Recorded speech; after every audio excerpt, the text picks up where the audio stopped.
Hello guys, welcome back again. After a long time, फेरि म हाजिर भएको छु। आजको हाम्रो यो चाहिँ यात्रा रहेको छ म अनि दीपक भाइ। हाम्रो हेलो हेलो हेलो के छ दीपक भाइ? हामी कहाँ जाँदैछौँ अरे? हामी चाहिँ एसियन मार्केट छ अरे यहाँ? मार्केट छैन, एसियन मार्केट। ओके, नेपालीलाई चाहिने के चाहिने? दाल चामल दालहरू सबै पाइन्छ रे, मसला हैन? अनि त्यहाँ चाहिँ हामी लिन जाँदैछौँ। अब त्यहाँ ठिक होला एकछिन पछिको नेपालीलाई जहाँ गयो भने दाल चामल चाहिहाल्छ हैन? चामलहरू भात सो सबै सामानहरू त्यहाँ पाइन्छ। अब त्यहाँ गएपछि किनेपछि जस नेपालमै लगभग किने जस्तो अनुभव हुन्छ म त है। जस नेपालीकै पसल हो त? नेपालीकै पसल होइन, तर पनि सामानहरू चाहिँ त्यहाँ पाइन्छ। ओके त्यही हो गाइजहरू आउनु होला। ओके, अहिले देखाउँ है त। ओके, अहिले दीपक भाइले के सामान पाउँछ हैन, कस्तो कस्तो उसको पनि के हामी अलिअलि सामानहरू किन्छौँ, खरिद गर्छौँ किनभने आज विकेन्ड हो। विकिन हो आज, अरू दिन पाउँदैन। सो यो रमाइलो छ, बाहिर समर लागिरहेछ। हो, इट्स ठिक छ, मौसम यताउति अ सनी डे। हम लागिरहेको छ, इट्स अ सनी डे, यस्तै छ, हिँड्दै छ है। It's a beautiful day. Beautiful place, सुन्दर छ। ब्युटिफुल प्लेस ग्लिविचे ग्लिविचा भन्छ। ग्लिविचे कातोविसेबाट मात्र 2 स्टेसन यता हो। धेरै पनि छैन। सो हेरौँ स्टोरमा के पाउँछ र हामी सिटीको वक थ्रु पनि गर्नेछौँ। मजाले यहाँनिर एउटा ग्लिविच भ्यूहरू पनि हेर्नु नै छ मजाले। अनि ठिक छ, ओके। ग्लिविचेमा चाहिँ एउटा पुरानो इतिहास बोकेको एउटा टाउन हो, ओल्ड टाउन हो। त्यो पनि अहिले हामी सर्टली देखाउनेछौँ। र अहिले हामी ट्रेन स्टेसनको अन्डरग्राउन्डबाट हामी चाहिँ एक्जिट गरेर बल्ल मेन सिटी स्क्वायरतिर हामी जान्छौँ। ग्लिविचे भन्छ त्यसलाई हैन। So I will write back to you.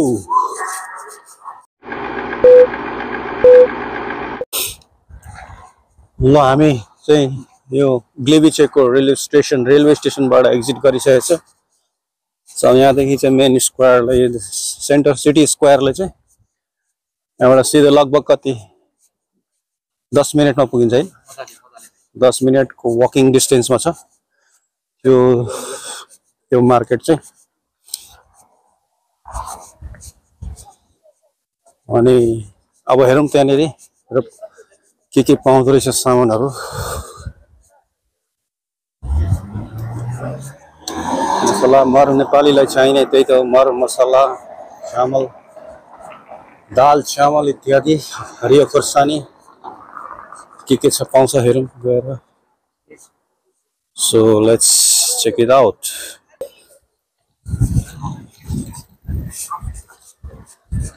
हामी चाहिँ स्ट्रेट दायाँ बायाँ स्ट्रेट जान्छौँ। साथी चाहिँ पर अड्किरहेको छ रातोमा। अब यहाँ सिग्नलमा चाहिँ, ट्राफिक सिग्नलमा चाहिँ यहाँको नागरिकहरूले धेरै फलो गर्छन् हैन। हाम्रो देशको जस्तो अब जताभावी बाटो काट्ने केही हुन्न। यहाँ चाहिँ अब दरो कडा कानुन नियमहरू बनाएको छ। रातो बत्तीमा बाटो काट्दा, रेलको फाटकमा गेटमा क्रस गरेर जाँदा हैन, म के कति नियमहरू दरो चाहिँ फाइनहरू यहाँनिर लागू गरिएको छ। सो नियम कानुनहरू चाहिँ यहाँ चाहिँ नागरिकहरूले चाहिँ त्यो फलो गर्छ। आई रिस्पेक्ट द्याट है। यसमा हाम्रो देशमा पनि सायद यस्तो नियम कानुनहरू भयो भने के उत्तम हुन्थ्यो होला। र ग्लिविचेको राइनेकको यो मेन स्क्वायर टाउन सुरु भइसक्यो, यहाँदेखि सुरु भइहाल्छ। साथी चाहिँ पछाडि टिकटकमा व्यस्त होला। सो यो घरहरू जो हेर्नु हुँदैछ, देख्नु हुँदैछ नयाँ बायाँतिर, यो घरहरू अलमोस्ट यो भवनहरू अलमोस्ट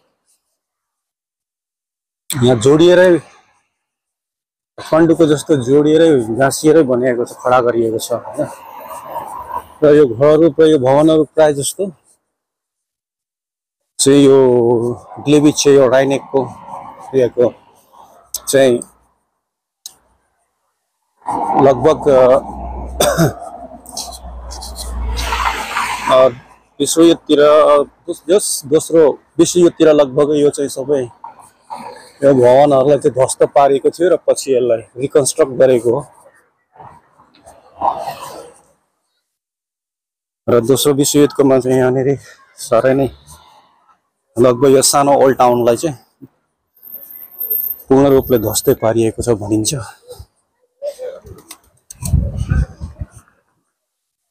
अब रेड क्रस अब यो रातो जेब्रा क्रस यहाँ स्ट्रिक्टली एकदमै कडा नियमहरू राखिएको छ। इन केस यदि रेड सिग्नलमा चाहिँ यदि बाटो क्रस गरेको खण्डमा चाहिँ भेट्यो भने पुलिसले चाहिँ दरो फाइन हान्छ यहाँनिर।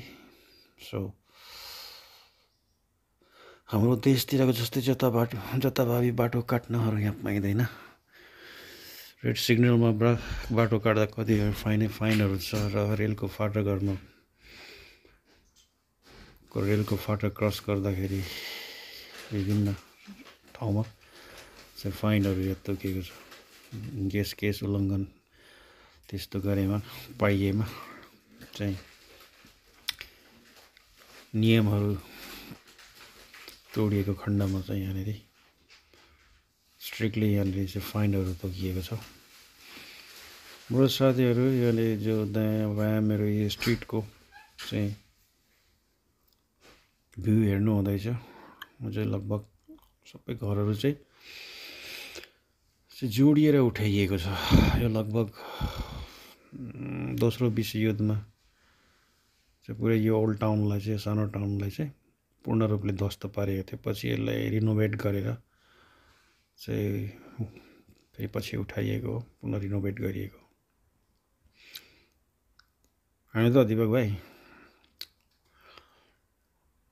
चाहिँ एकदम फोटोमा मस्त छ, भिडियोग्राफी टिकटक बनाइरहेछ। र यहाँदेखि अब हाम्रो मार्केट स्ट्रिट उतैपट्टि सिधै पर्छ। लाग्दै लगभग ओन्ली 5 मिनटभित्र चाहिँ हामी मार्केट पुग्छौँ। एउटा राम्रो पक्ष यहाँ के छ भने सानो स्मल टाउन हो, एउटा ओल्ड टाउन हो, निट एन्ड क्लिन सफा छ। एन्ड एउटा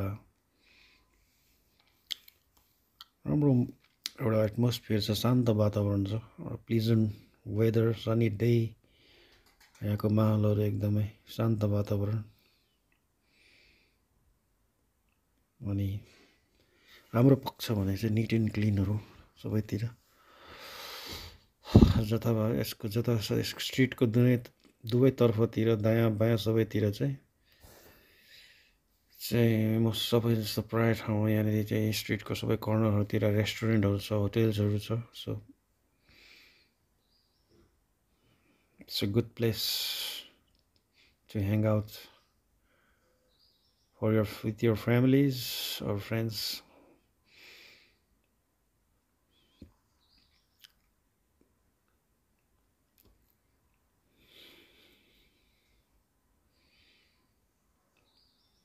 आज चाहिँ एकदमै राम्रो मौसम भएको कारणले चाहिँ सबैजना चाहिँ अहिले बाहिर निस्किएर भ्रमण गरिरहेका छन्। It's a beautiful Sunday. It's a beautiful and sunny Sunday.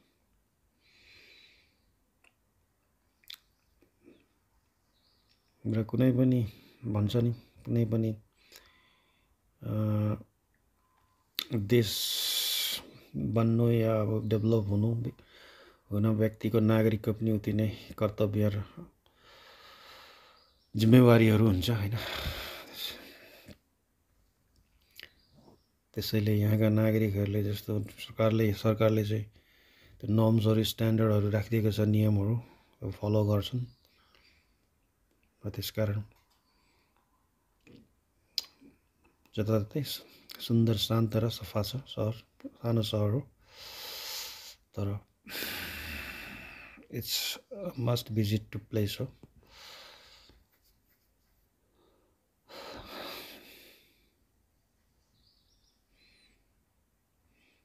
यो चाहिँ रोजम्यानको यहाँनिर आउटलेट रहेछ स्टोर यो रोजम्यान यो रोजम्यानको आउटलेट हो स्टोर हो यही रोजम्यानमा चाहिँ म हाल अहिले कार्यरत छु I am currently working in this रोजम्यान कम्पनी ल अब यसको मोस्टली सबै पोल्यान्डभित्र सबै पोल्यान्डको मोस्टली सबै सिटिजमा कर्नरहरूमा सबै ठाउँमा चाहिँ यसको आउटलेटहरू पाइन्छ स्टोरहरू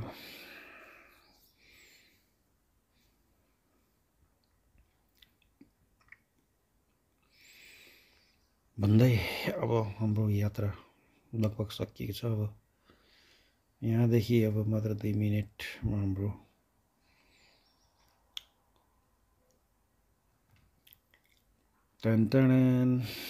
हाम्रो गन्तव्य स्थल आइपुग्नेछ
अहिले यो सेन्टरमा यो भवन देख्नुहुन्छ it's not a church and church जस्तो देखिन्छ तर it's not a church town हो सिटी हो सबै सहरको एकदमै सेन्टरमा यसलाई चाहिँ स्थापित गरिएको छ लगभग यसलाई पनि दोस्रो विश्वयुद्धमा चाहिँ अब धरोहरको रूपमा एउटा वास्तुकला एउटा इक्जाम्पल राम्रो बाँकी रहेको छ यही एउटा यसलाई चाहिँ यसलाई पनि कसरी रिनोभेट गरिएको भन्ने चाहिँ एउटा यहाँको एउटा मुख्य आकर्षक भवन हो एकदमै हार्ट अफ द सिटी हो त्यही नै यसलाई नै ओल्ड टाउन भन्छ र यहाँदेखि सिधा देखिएको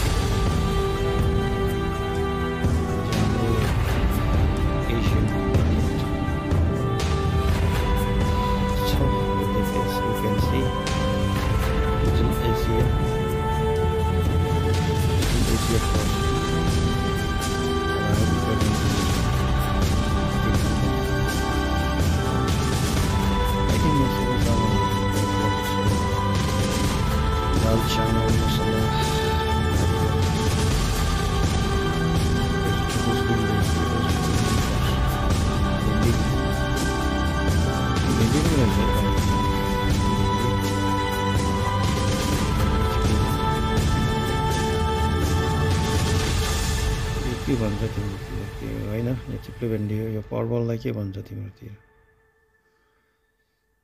यो ड्रमस्टिक हो सजियन भन्छ यसलाई यो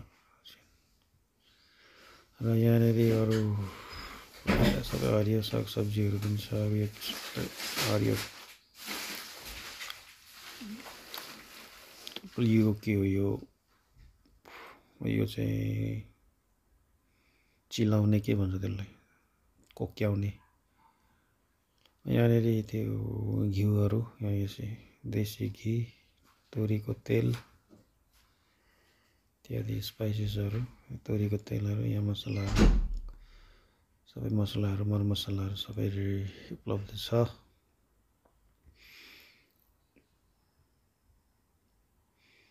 अरू यहाँ यसमा सुहाना एमडिएच मसला कुन उठाउने एउटा आवश्यकता अनुसार उठाउ है भाइ कुन उठाउने हो र यसमा म चाहिँ कुन चाहिँ करी मसला लान्छु म जिरा क्युमिन जिरा टर्मरिक के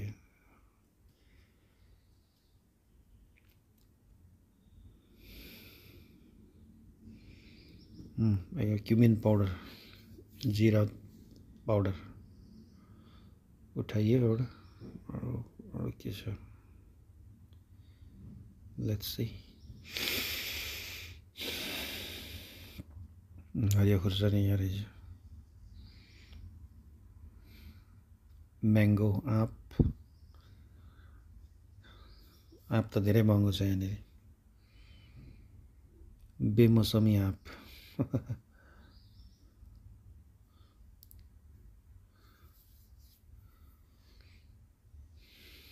लगभग प्रायः सबै स्पाइसेसहरू सबै छ एमडिएचको सबै हल्दीरामको एमडिएचको सबै मसलाहरू मिट मसलाहरू चाहिँ उपलब्ध छ मिट करी मसला उठाएँ मैले चाहिँ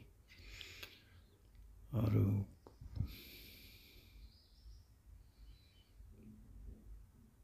$10.50 लगभग कति 11 zloty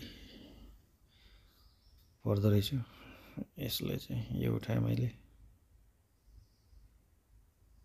एमडिएच मिट करी मसला पारेहरू पनि आइरहेको रहेछ पारेहरू फिलिपिनोहरू पनि आइरहेछ चना यो चना लानु पर्ला हैन गुड फर हेल्थ डाइट सब्जी पनि राम्रो हुन्छ र हेल्थको लागि पनि अति राम्रो चना लानु पर्ला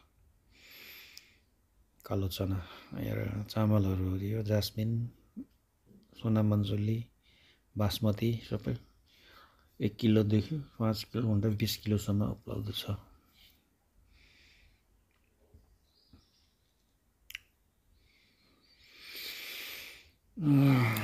ग्रोसरीमा हाम्रो ग्रोसरीमा 1 किलोको चामल किन्दा त्यो यहाँ 20 केजीको चामल आउँदै यहाँ उपलब्ध छ। किन्दा हैरान भएर थकित भएर यहाँ आज फाइनली आइयो, खुसी लाग्यो, जस्ट भेटियो। It's a good thing. आफ्नो देशको नभए पनि अब इन्डिया बङ्गलादेशको पसलमा आएर यो सब पाउनु भनेको ठुलो कुरो हो। यहाँनिर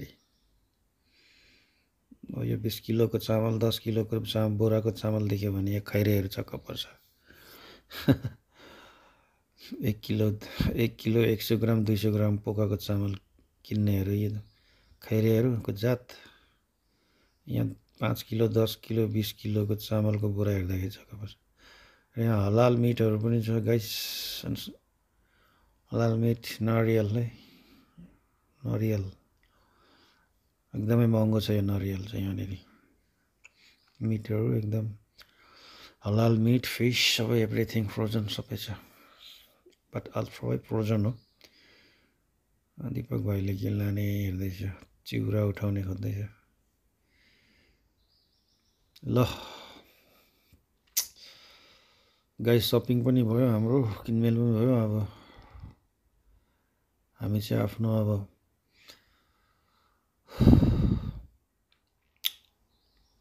रुमतिर फर्किने अब जमर्को गर्नु पर्ला।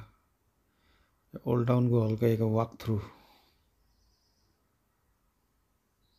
हान्दिएर जानु पर्ला। यहाँदेखिको एउटा सानो एउटा कति लगभग यहाँदेखिको एउटा 20 मिनट रेलवे स्टेसनदेखि 15 मिनट जतिमा चाहिँ यो ठाउँमा आउन सकिन्छ, आइपुगिन्छ। अनि एकचोटि वाक थ्रु हानेर फर्किनु पर्ला हामी चाहिँ।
अब चाहिँ पूजा पनि गर्नु पर्यो गाइस किनभने बेला केही नखाएर के हबिबमा छ हबिब कबाब छिर्दिउँ होला होइन हबिब कबाबमा छिरेको छु कबाब खाएर चाहिँ पेट पूजा गर्नु पर्यो फर्किनुपर्छ कबाब खाऊ होइन त अब है अलिबाबा डोनर एन्ड पिज्जा कबाब पूजा गरेर चाहिँ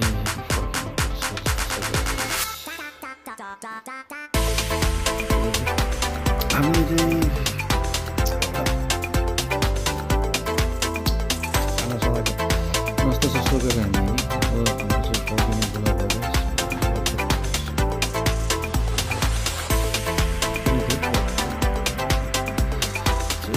राम्रो प्लेस छ बस सर्ट एउटा भिजिटको लागि चाहिँ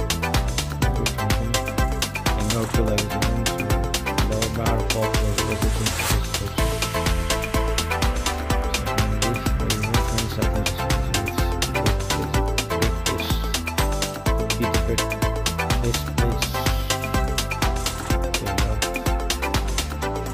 साथीहरू यहाँको आजको ब्लगहरू ओके गाइज फाइनली हाम्रो रेलवे स्टेसन पनि आइपुग्यो now we need to go back to our room okay till then keep supporting thank you